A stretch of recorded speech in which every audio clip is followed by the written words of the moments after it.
Hello বন্ধুরা, আমি তোমাদের কাছে একটা নতুন রেসিপি নিয়ে এসেছি। দেখো, কুমড়ো দিয়ে আমি মিষ্টি বানাচ্ছি।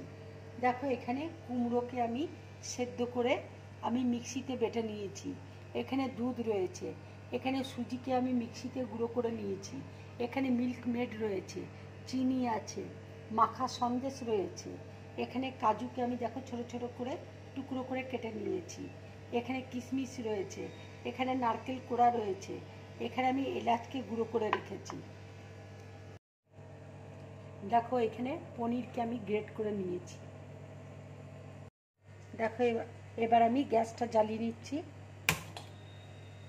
এবার কড়াইয়ের মধ্যে দুধটা দিয়ে দিচ্ছি।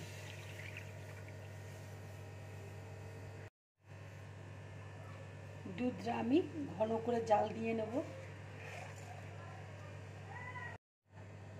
দুধটা দেখো আমি ঘন করে জাল দিয়ে নিয়েছি।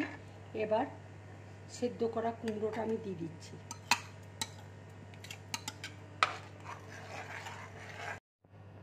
এবার দেখো আমি চিনি দিয়ে দিচ্ছি।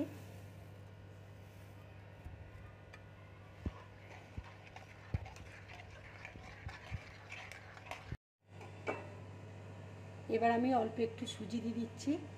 সুজি দিয়ে খুব নাড়তে হবে, কিন্তু নাহলে দলা পাকিয়ে যাবে। এবার দেখো পনিরটা দিয়ে দিচ্ছি।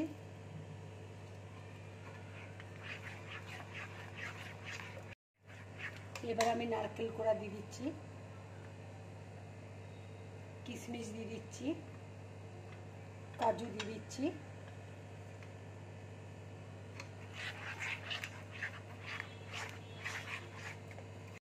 এবার দেখো আমি মিল্ক মেড দিয়ে দিচ্ছি।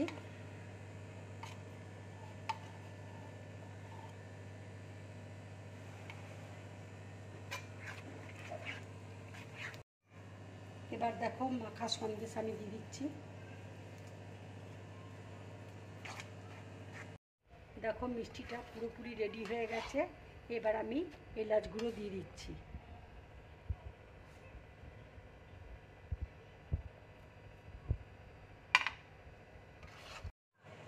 দেখো আমি গ্যাসটা অফ করে দিলাম।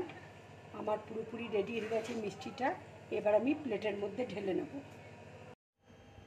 বন্ধুরা, তোমরা এইভাবে কুমড়ো দিয়ে মিষ্টি বানিয়ে খাবে, খুব ভালো লাগবে খেতে। যদি আমার এই রেসিপিটা তোমাদের ভালো লাগে তাহলে লাইক করবে, শেয়ার করবে, আর ড্রিম ব্লগ চ্যানেলটাকে সাবস্ক্রাইব করবে। নমস্কার।